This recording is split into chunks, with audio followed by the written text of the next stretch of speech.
બ્રિજભૂષણ શરણ સિંહ કુસ્તી સંઘના ઓલ ઇન્ડિયાના પૂર્વ પ્રમુખ, 6 વખતના ભાજપના સાંસદ, બાહુબલી, બહુ જ મોટા નેતા, એમની સામે જાન્યુઆરી 2023માં જે ઓલિમ્પિક મેડલ વિજેતા આપણી દીકરીઓ હતી, એ દીકરીઓએ તેમની સામે યૌન શોષણ બાબતે આરોપ લગાવ્યા અને પછી એમની સામે એફઆઈઆર તો થઈ જ નહીં. પછી તેઓએ જંતર મંતર ઉપર આંદોલન કરવું પડ્યું અને ત્યારબાદ આખા દેશમાં જ્યારે આ મામલાએ ખૂબ વધારે તૂલ પકડી લીધું ત્યારે સુપ્રીમ કોર્ટે ઇન્ટરફેર કરવું પડ્યું અને સુપ્રીમ કોર્ટના કહેવાથી એફઆઈઆર દાખલ થઈ છે. છતાંય એ અરેસ્ટ તો થયા જ નહીં. હવે આજે રાઉઝ એવન્યુ કોર્ટ દ્વારા તેમને બરી કરી દેવામાં, એટલે કે છોડી મૂકવામાં આવ્યા છે.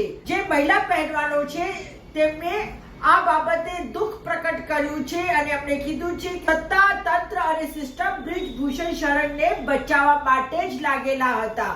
તો પર હવે એ લોકો હાઈકોર્ટ જવાના છે. હાઈકોર્ટમાં શું થશે એ પછીની વાત છે, પરંતુ હું એટલું ચોક્કસ કહીશ, કોઈ પણ મહિલા પોતાના ઉપર થયેલા યૌન શોષણ બાબતે એમનેમ જ કોઈ આરોપ નથી લગાવતી.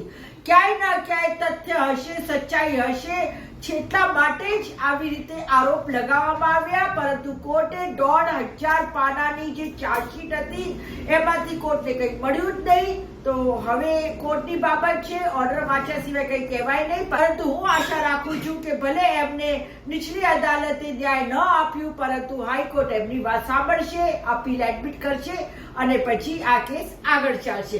એટલે કે બ્રિજભૂષણ શરણસિંહ કહી રહ્યા છે, હું એક નિર્દોષ વ્યક્તિ હતો અને મને ફસાવવામાં આવી રહ્યું હતું.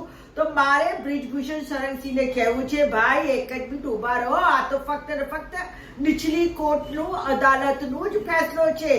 હજી તમારે હાઈકોર્ટ અને સુપ્રીમ કોર્ટમાં પણ કેસ લડવો પડશે. ત્યારે પછી ખબર પડશે કે તમે કેટલા દૂધના ધોયેલા છો. વાત કડવી છે પણ સાચી છે.